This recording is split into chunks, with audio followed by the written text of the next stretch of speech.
Welcome to Stall Side Podcast.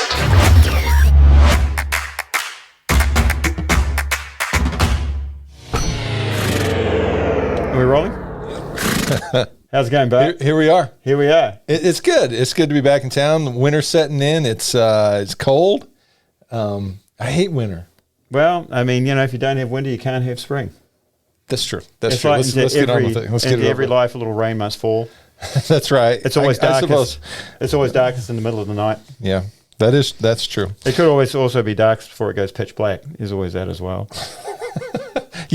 You lost me back there a ways, but it's good to be here, and I'm alive, and I'm warm in here, and it's some fun stuff. So we wanted to talk a little bit about our experience at the AAEP. So why don't you explain the AAEP convention just a little bit? Maybe we even talk about the organization just a tick. Yeah, we can. While we're at it. So the American Association of Equine Practitioners is a sort of professional organization of equine veterinarians, not only in the United States but around the world, and just share a common interest in all things horse.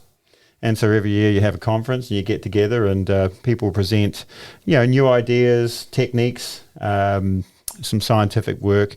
And really it's just a good opportunity for everybody to get together and talk.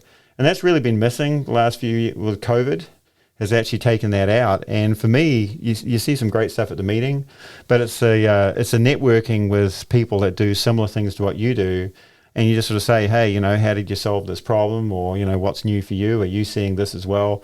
And so really the non-scheduled educational moments are actually, to me, the most important. Yep. The people that you see, and there's some really, really smart people that are working on some difficult problems out there. And one thing I love about the veterinary community is the willingness to share. Yeah. People find stuff, they solve stuff, and it's about making horses' lives and veterinarians' lives and their owners' lives better. Yeah. So it all comes back together. So it's fun. It's a good time, and people get a little loose out there. And everybody has a good time. Like some people actually start wearing cowboy hats. Which is I didn't bring up the cowboy hat, but if you're not watching, Dr. Morresey is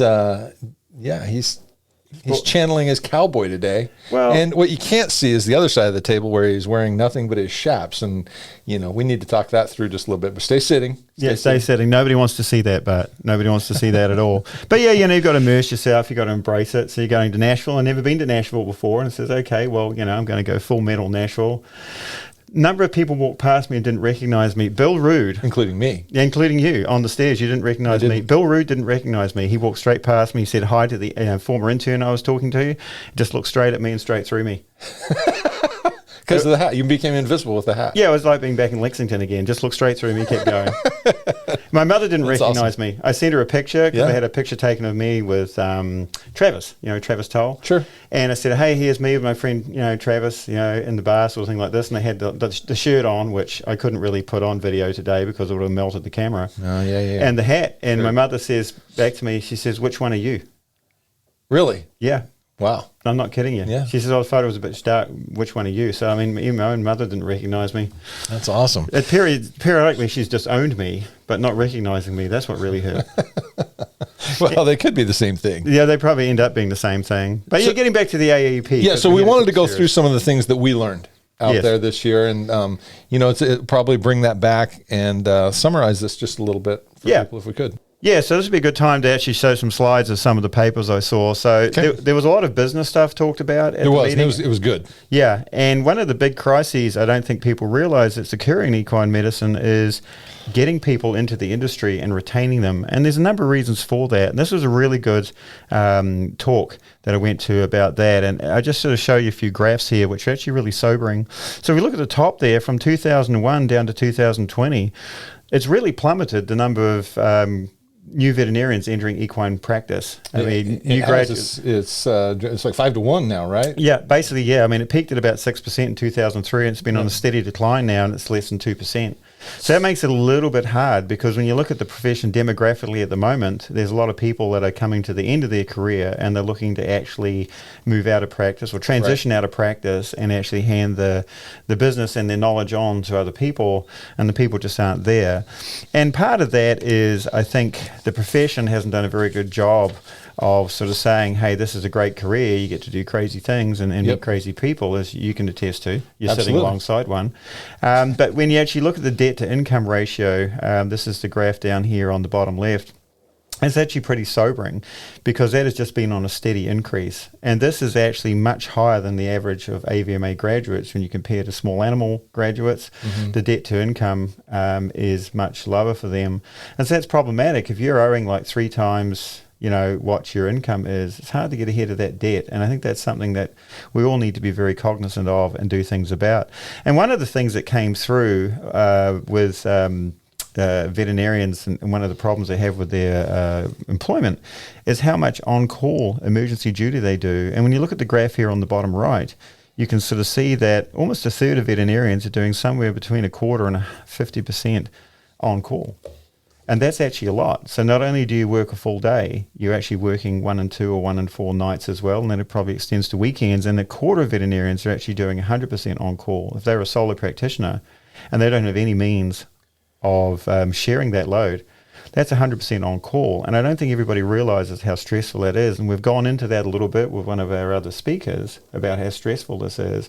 I think a number of us have also mentioned as well, when we've interviewed other members of the practice, is that it's a fair on-call commitment, especially early in your career. And that's a little bit of a disincentive, because people, I think, look at work a little bit differently now. It's part of their life. It's not their life. And I think that's taking a little bit of getting used to. But I know you spent a little bit of time in the business talks as well. Yeah, I did. One of the things that happened in one of our meetings the other day was somebody said, do you know that almost all of our interns take their phone into the shower with them? I go, yeah, don't you? And everybody in that room did. And so that was a little bit of a wake up that, gosh, we're just married to these phones because we are on call so much. When you talk about veterinarians and solo practices, that 52% of our equine practices are either 1 or 2 man practices. So those folks, unless they're doing some on-call sharing with other practices, which is being done more and more, you're on, just like you said, you're on all the time. Yeah. We talk about, these students who are graduating with debt. Their average is 6-figure. Yep, they've got 6 figures of debt. In our equine practices, we're not paying as much as the small animal practices. So the other number that was a little bit startling was, of those people that are coming into equine practice, and you talked a little bit about how few there are coming into equine practice, half of them are gone within 5 years. So they're either, some of them are actually choosing different fields, but a lot of them are going into small animal companion medicine, where it pays a little bit better, hours are a lot better. So we've got some things to work on as a group, as equine veterinarians, because the other number that was somewhat startling. So right now, for every veterinarian that comes into equine practice, 3 are retiring. So that's a number that's a little bit scary too. So we need to do a better job, and we're feeling it, right? Our intern applicants are lower than they used to be, but we don't feel it as bad as a lot of the other parts of the country where they're really struggling to find veterinarians. So a lot of that has to do with pay, but a lot of it has to do with, just like you talked about, emotional well-being, because there was a study that was done that showed that a client's number one reason for choosing an equine veterinarian is their availability. What's the number one reason that veterinarians are leaving equine practice? Because they have to be available so much. So we need to, so it's not a Rood and Riddle problem. It's not just a Lexington problem. It's a problem in the industry where we need a paradigm shift where, hey, more than one person is very capable of taking care of that horse, your foot abscess or your colic or whatever it is, because we do have very qualified people, and we need to do a better job of sharing some of those duties. Yeah, I think veterinarians as a rule, especially equine veterinarians, are sort of a little bit individualistic, and they take a lot of ownership of the things that are put in front of them. And while it's good to have that responsibility and it's good to be wanted, ultimately it's going to be your undoing, because sooner or later you just run out of gas. And you either spare the gas that you have, so you drive along a little bit longer, you keep your foot on the floor and burn out quickly, and then you're left on the side of the road. Yeah. And one of the other things that's happened in veterinary medicine, 85% of the graduates are female. And so there's some other priorities and responsibilities that come along with that. It's great that we have women in equine practice. And I think we've hit the number now where 50% of equine veterinarians are female and 50% are male. So, and it used to be a profession that was very dominated by men, and not so much anymore. And I think that's a great thing, Bart, because it's really good that the profession is finally reflecting society a little bit more accurately. Sure, absolutely. And my point was we've got some things to amend as a group of veterinarians, but also it's going to take, our clients are going to have to bend a little bit too. And I think be a little bit more forgiving when the person that they are used to seeing is taking care of some personal things. Yeah, absolutely. That's right. Because ultimately, that you should want that relationship to last as long as possible, and it's going to last as long as possible if people get time to actually live as well. Yep. Absolutely. Yeah, absolutely. So let's talk about some of the medical stuff that went on. There was a great talk about equine protozoal myeloencephalitis, and because that's just a scourge of horses. Yep. And this study comes out of California, and it was very interesting in that everybody's looking for a preventative. Like a few years ago, there was a vaccine for EPM, right, and that never really took off. But this is really good information because there's a product on the market called diclazurol, and that's actually a treatment. But when actually used at half the label dose twice a week, it actually was shown in the study to be a pretty good preventative. And when you looked at it, the levels that were actually left in the horse, the trough levels of this drug, were actually sufficient to stop multiplication of the S neurona, the infectious agent. And so this is actually really good information. Now, people have been trying various combinations of the treatments at various doses for a long time, but this is the first study that's been out there to sort of say, yes, you can use a product already on the market that's been approved at half the label dose twice a week, and you will actually maintain levels which should be preventative for infection. So that's pretty exciting stuff. Yeah, that is good news. Yeah, that is good news. Finally, some good news on EPM, right? Because treatment has been so expensive. Yeah, and that's been the problem. And yeah, and even if it's devastating. Yeah, and even if you treat the horse, there's no guarantee it's going to come back and it's not going to relapse. Right. And it's you can't avoid it. Like the possum's out on the pasture, it's getting into the feed in the barn, and that's what your horse is exposed to. So good news. There was good news. Good news. Speaking about not so good news, there's a condition named Salmonella, and that's of course the scourge of many hospitals. Both private and university. And this was a great little study which confirmed a few things which people had already thought about Salmonella shedding amongst horses in a hospital situation.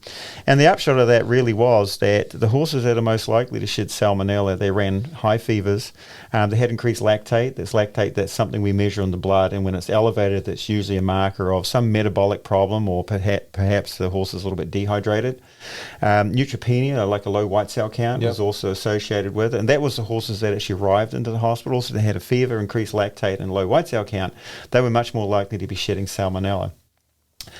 What was really interesting was horses within the hospital, if they refluxed, right, if they had to actually pass a tube and reflux these horses because they had trouble with some upper GI motility, those horses were 10 times more likely to shed Salmonella versus a horse that wasn't refluxing. Really? And that's something that people have talked about for a while, but this actually was proven to be, in this study, quite the factor. And so that was pretty interesting because you have horses come in, they colic, perhaps they have surgery for some reason, they start to reflux. So it's 10 times more likely to have Salmonella. So that helps us all a little bit when we're managing these in the hospital.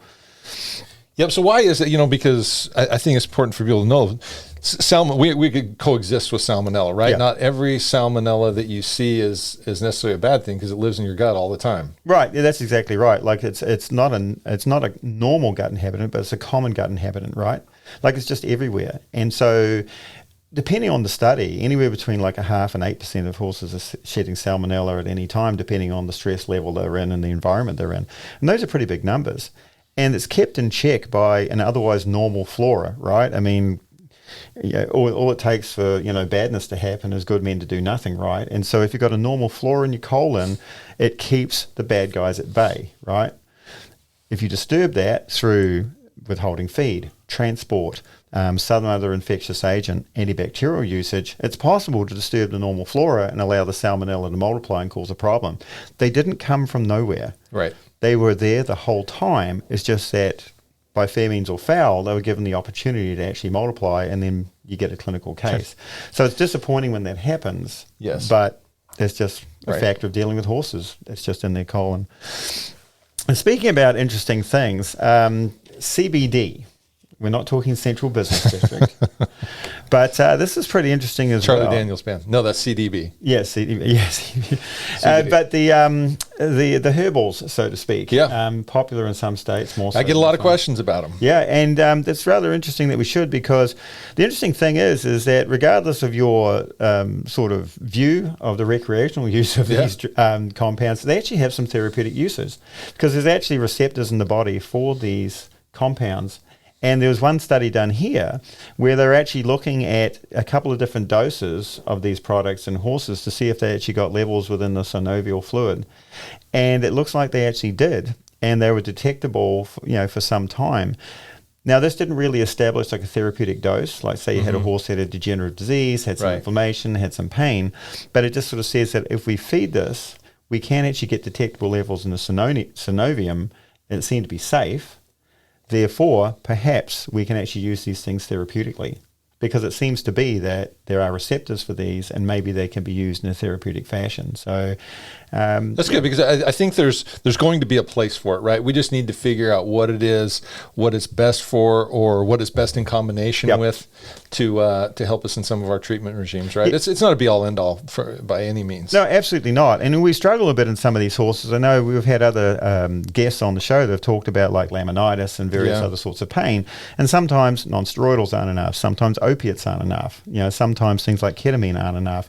And this may be something else we can add it on top as part of a multimodal pain control to actually get a little bit better welfare for our patients while we're trying to achieve our therapeutic goals. And so I'm excited at the prospect, but it's sort of been a little bit anecdotal up to this point. But it was nice to see that there was actually some well-conducted research coming out that may actually allow these things to find a place therapeutically in routine equine practice. Yep.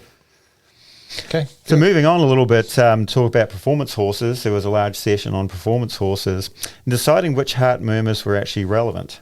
And that is actually pretty interesting, because you get a number of horses that are presented to you. Maybe it was an incidental finding during a purchase exam. Sometimes I have a horse come into me in the hospital here, and I'm looking at something else, but as a matter of course, before you sedate the horse, you listen to it, and all of a sudden you hear a murmur, or you hear an arrhythmia. Yeah. And this was a really good presentation by Dr. Mitchell from Cornell.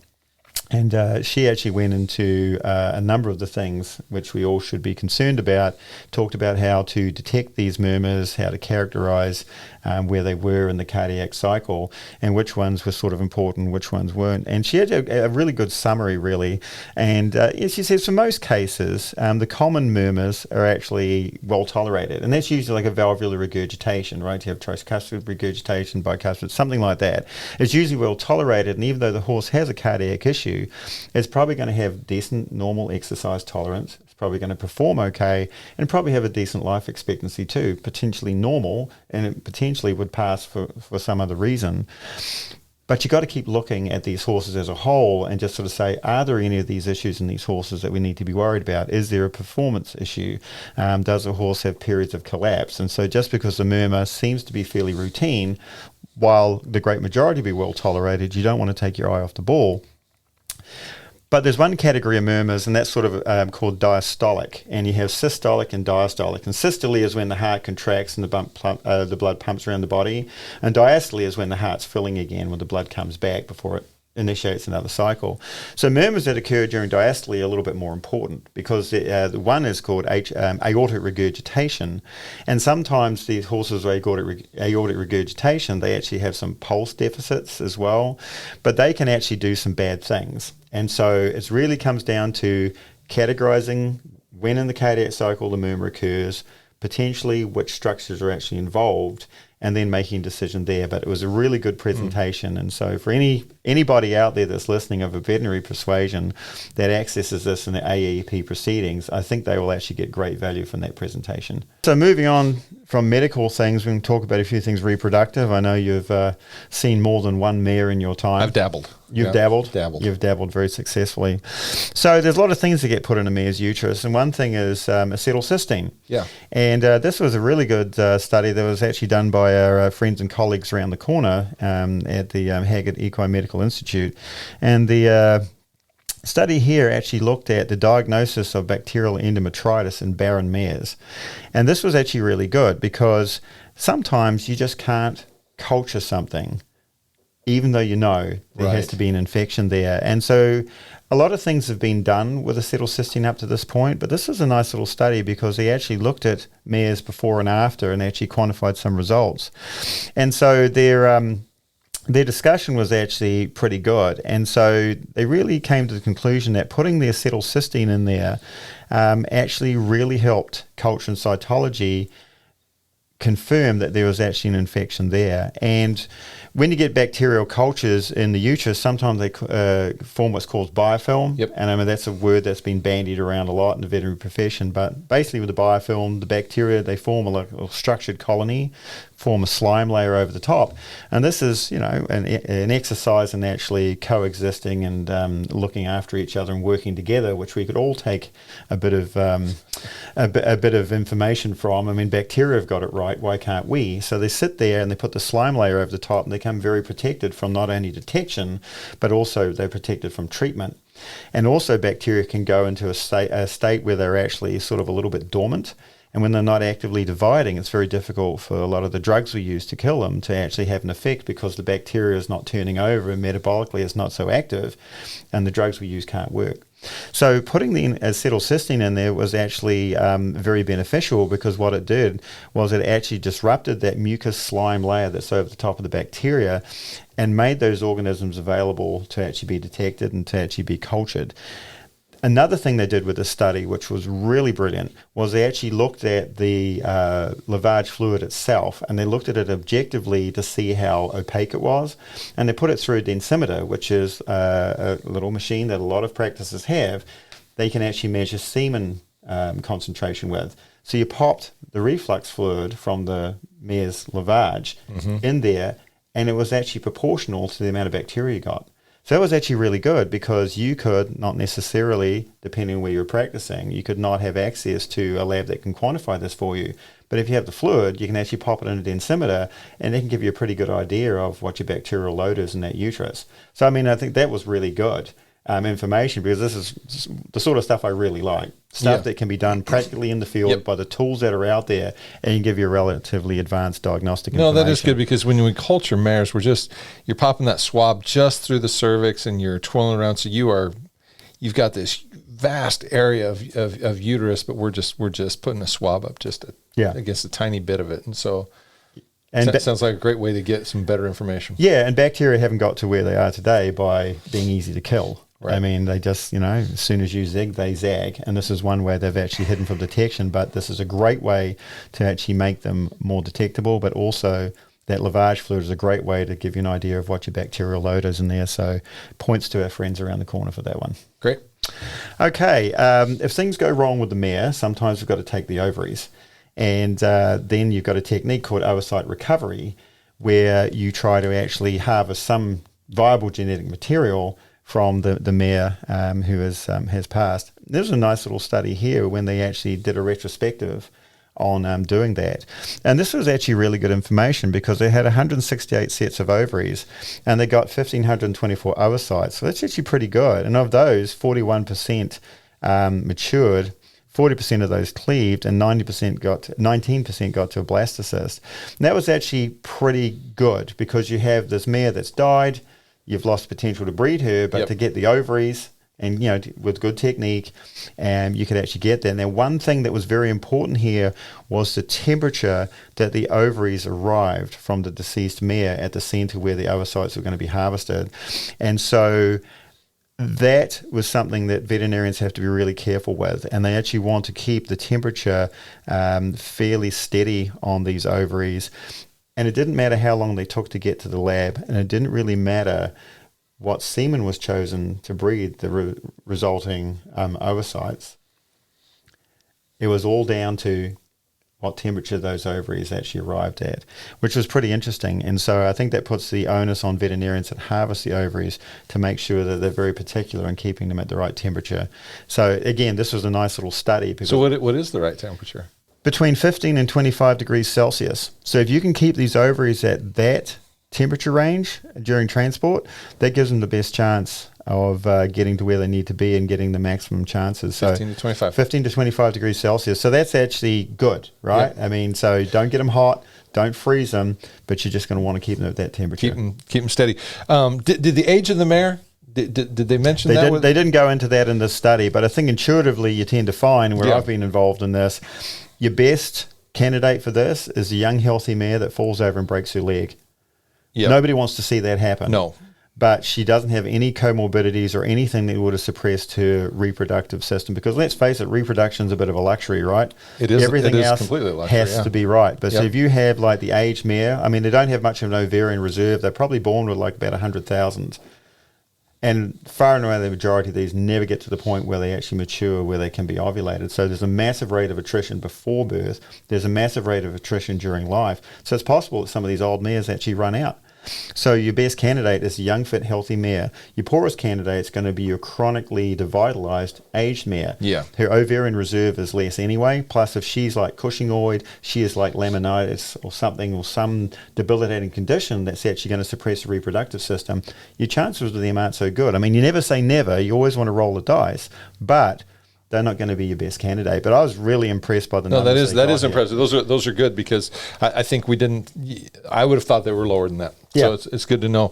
And it's also good to know that you're not going to do this with a 25-year-old mare that you haven't got a foal out of for 4 or 5 years. Yeah, because there's another reason. And, maybe you want to. You know what? I mean, if you want to, that's fine. But you do need to go into it with open eyes and realistic, in that she's not that fit, young, healthy mare that she was. Yeah. But, miss 100% of the shots you don't take. That's right, you do. It works for mares, ovaries, and love. Okay. Hepatitis. There you go. It's the cowboy hat. The more shots I take, though, sometimes the more I miss. Yeah, that's true too. Be selective in your shots. You be selective in your shots. Yep. Okay, let's talk about equine hepatitis viruses. This was a really nice little talk out of Cornell. In the last few years, we've become very aware of viral causes of hepatitis in horses. Classically, we sort of thought it was a toxicity. They had some ragweed, various other plants. Or they had just a ascending bacterial cholangiohepatitis seeded from their gut. But viral causes have actually come to be quite well recognized cause of issues. So in the screen here, we talk about the clinical signs of hepatitis. I mean, the classic one's going to be icterus, right? They're going to be jaundice. Things are going to look a bit yellow. They can sometimes have pigmented urine. The urine can be a strong color. They may lose weight, because let's face it, your liver does everything, right? And if your liver's sick, you're sick. Right. Photosensitization, and then you may run into all manner of other things: colic, neurological problems, from head pressing to blindness to seizure activity, and then potentially deaths. And so if you have problems with your liver with hepatitis, those are major problems. And again, classically it was thought that this was a toxicity issue. Well, in the last few years, there's a number of viruses that have actually been discovered, and one is the equine parvovirus. Now, there was a condition known as Tyler's disease that was named after a gentleman in the early 1900s, because they'd given these horses an anti-serum for African horse sickness. And then within a few weeks afterwards, these horses were dying of fulminant liver failure. They were having encephalopathy. I mean, they were just sick horses and dying. And they traced it back to an agent that was actually in the serum that was given to these horses. And by much observation and much intelligent work and a lot of time, this parvovirus has been found to actually be the causative agent of that condition. There's another virus that's actually a bit of an issue, which is called equine hepativirus, and that can actually cause anywhere from a mild acute hepatitis all the way to a chronic hepatitis. So if we have an issue where the horse has hepatitis, we don't have any plant cause, we can't really sort of seem to see whether there be any situation where a bacterial hepatitis may have started up. Once upon a time, we were stumped. We didn't have a cause. And within the last few years, and a lot of this good work came out of Cornell, we've actually got these two viruses now which we can test for, and it may not necessarily help us with our treatments, but it does really help us with prognosticating and giving these horses time to get over, because the liver is remarkably resilient if you can create the right conditions by supportive care. I mean, some of them are not going to make it, especially with parvovirus. It can actually be really bad, but at least you actually have a name to it.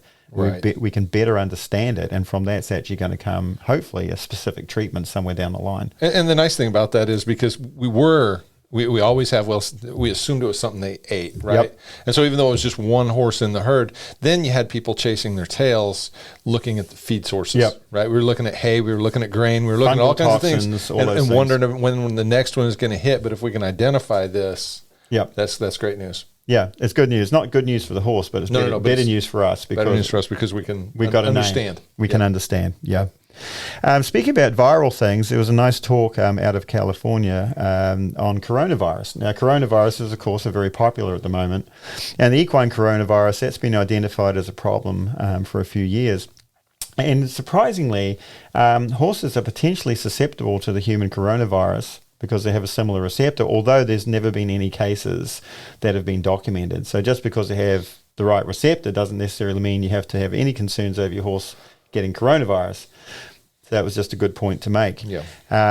But coronavirus, it can cause a few syndromes. It can be associated with respiratory disease, but some of these horses get some pretty significant gastrointestinal disturbances from this. I mean, they can stop eating, they can become very lethargic, they can run fevers, and some of them actually progress to like upwards of 105 fever, which is very high, and they can get soft feces all the way to diarrhea. And some of them actually don't make it. And some of them actually have some liver issues with this virus as well, and it disturbs their bowel so much they end up with too much ammonia in their system, and they can actually have all sorts of like seizures, they can go blind, they can head press, and they can actually sort of die. So the majority of horses, they just run a fever, they have a little bit of malaise for a few days, but some of them actually progress to quite a nasty fulminant syndrome, which can either affect their bowel or actually affect the neurological system. So again, coronavirus is much better worked out than it used to be. Doesn't seem to be such a problem in the younger horses, but definitely a problem this way in the older horses. Okay. Now, a problem that has historically been seen as being majorly a Kentucky problem, although it's been reported all around the world now and in other states of this country, is nocardioform placentitis. And there was a great talk there on this particular condition. And it was a nice review. And sort of state of the art, where are we at the moment? And just for those of you that can actually see this on the YouTube channel, I have a graph here. That's the number of cases that have been presented to the UK Diagnostic Lab. And there's been a couple of really big years, like 2011, 2017, 2020 recently. And the interesting thing about this is we've always sort of said there seems to be no rhyme nor reason for this condition. They've tried to reproduce it experimentally. They put the organism into mares as they bred them to try to reproduce the condition, and they just cannot do it. But one of the interesting things that seemed to be associated with this was like a hot, dry summer, August or September. In all of those years I just mentioned, seemed to actually precede these outbreaks. Yeah. So it's very puzzling. There's potentially some environmental factor that's involved in this, but it's the craziest condition. Because the other thing is, it's not mares with poor reproductive conformation that are getting it. So you'd think maybe it's ascending, but it hits young mares, it hits old mares. One of the more encouraging things about it is their reproductive health after this hits is just fine. They got in full at about the same rate that their counterparts did before. So you're gonna be able to breed them back.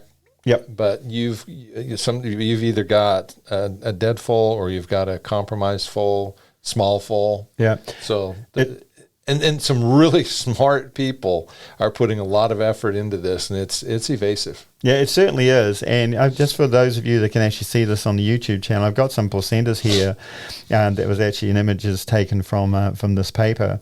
And there's a number of arrowed spots there. You can sort of see these plaques of this really thick, people describe it as sort of like peanut butter consistency between the placenta and the endometrium. And sometimes the area is small, and sometimes the area is very extensive. And you're right, you can get anywhere from a foal that is born normally, delivered early, delivered underweight, all the way to an abortion. And so this is a really frustrating condition, because if you can't reproduce a condition experimentally, you can't study it, and you're always looking over your shoulder. And so much time and effort is invested in screening mares for this condition, like transabdominally with the ultrasound, because you're right, it's not descending placentitis right, where you would actually just rectal the mare with the ultrasound. You've got to try to scan the abdomen, and this can be really hard to see, even though it's in a fairly predictable place most of the time. It can be really, really difficult to see it. Although when you do, for those of you that are actually on the YouTube channel, you can see here, there's actually quite an area of detachment here. I'm just running the mouse over the placenta, and now actually the uterine wall and the endometrium, and you can see all this purulent material that's actually accumulated there. And that's actually really concerning, because a small area of detachment, the fetus is going to be okay. But when you get into late gestation, that fetus needs every single little bit of real estate of that uterus to actually get enough nutrients and oxygen to grow to its potential. You start to get areas like this, where there's detachment. Where there's detachment, there's no exchange. Where there's no exchange, you're pushing that fetus to the point where it's actually nutritionally stressed, and that's going to accelerate maturation potentially. It's going to make it a little bit smaller, and it may actually induce an abortion, because I'm starving, I'm going to get kicked out of here. Yeah. It's a really big concern. It's an expensive problem to have. A lot of mares get a lot of treatment for this. A lot of mares get treated that probably don't have it, but the fear is, if this is there and not detected and you have one abortion, it pays for a whole lot of treatment. So I think for the good of all of us, we need to get on top of this. But as you say, there's a lot of really smart people working on this. And the other thing is, it's very underrepresented, because we don't know exactly what our numbers are, because it's so easy to identify. Yep. You know, not only veterinarians are able to look at these placentas and say, yeah, that was nocardia, but the farm managers that have ever seen a couple of them, they know Yep. exactly what they're looking at too. So then those don't go to the diagnostic It's underreported. lab. Yeah, it's underreported for sure.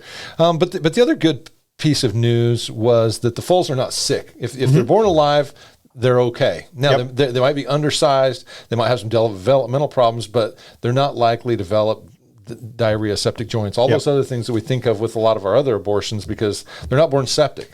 Yeah, exactly right. And they've been challenged in utero, and as long as the plaque is, is like small enough, and as long as it's like late enough that it becomes a problem, yes, they've been challenged. You may look at their blood work when they come out, and they'll have signs that maybe my fibrinogen's up a little bit, maybe my white cell count's up a little bit. So they've had an inflammatory stimulus, but they in themselves are actually okay, because the placenta seems to do a pretty good job at holding this at bay.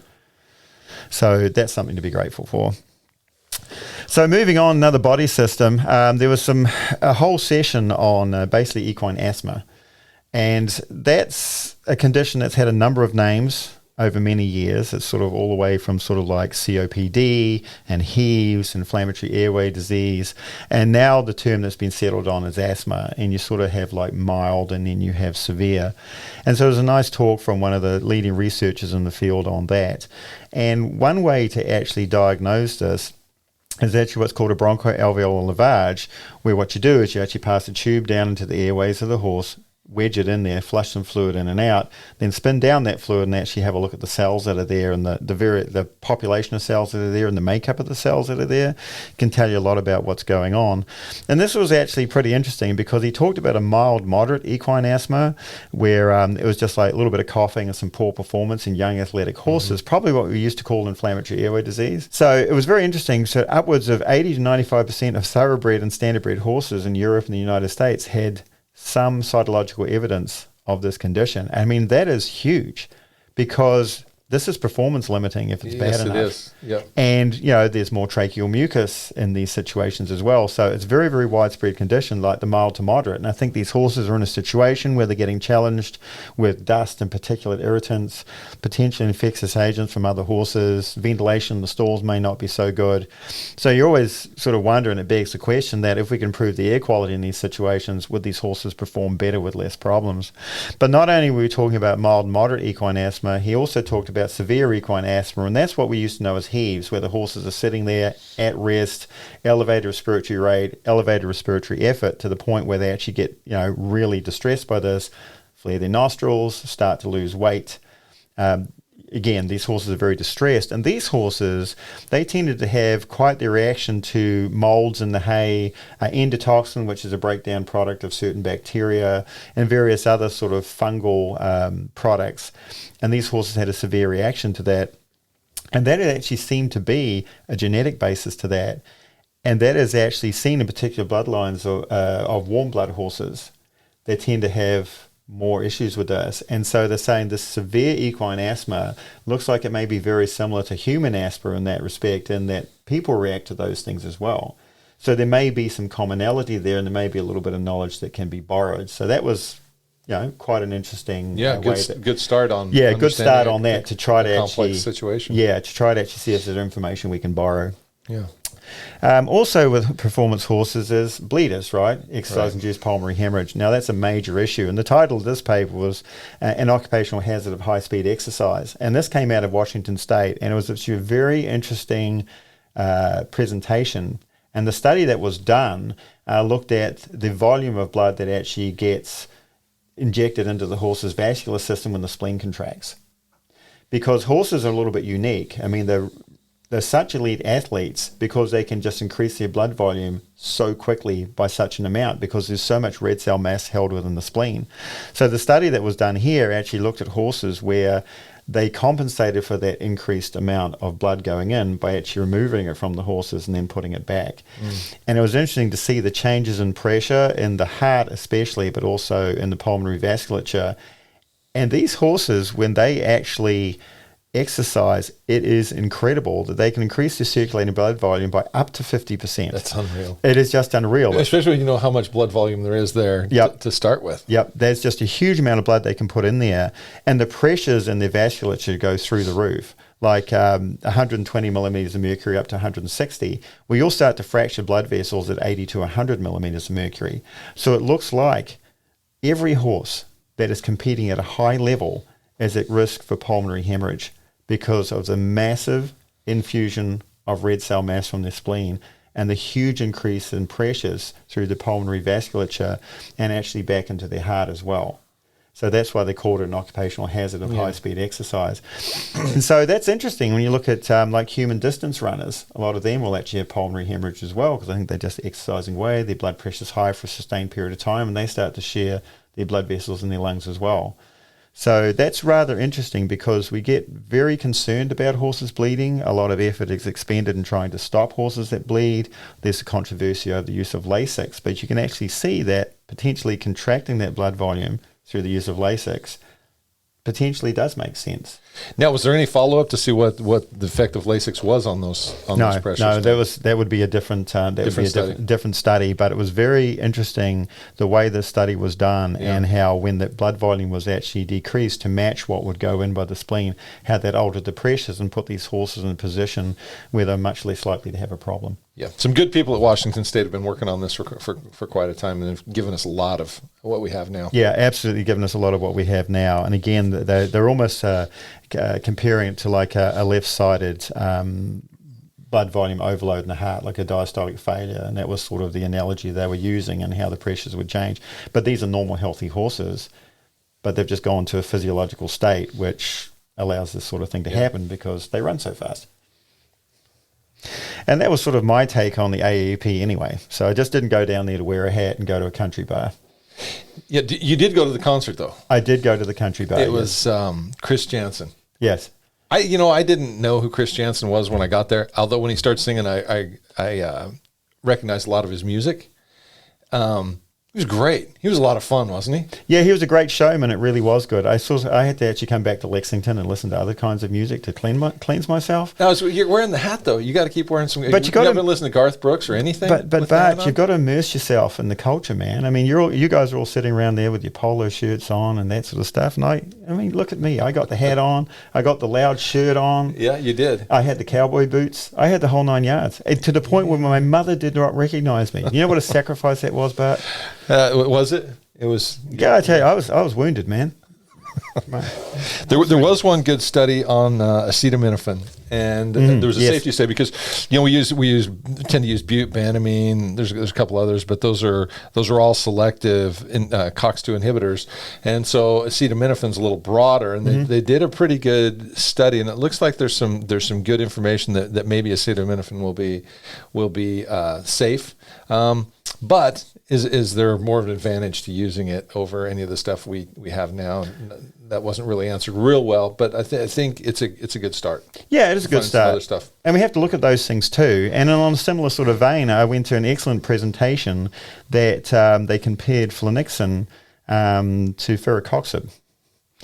And, concern always is with certain non-steroidals, like flunixin, like phenylbutazone, and there's the potential for pathology in the bowel, like causing inflammation, especially in the right dorsal colon.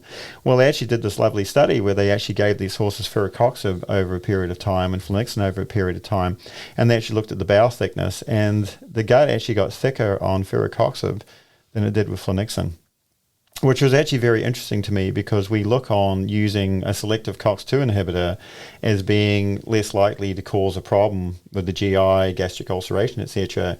And yet in this study that they did, there was actually increased bowel wall thickness with the COX-2 selective inhibitor. So I think we imperfectly understand those medications. And again, it gets back to what I was sort of saying about the CBD products. Potentially, if we could find a use for the CBD products at a dose that actually was effective, we could potentially cut these other things down, right, where we know have toxicity. And in there was another CBD presentation where they talked about at the highest doses the horses were a little bit drowsy.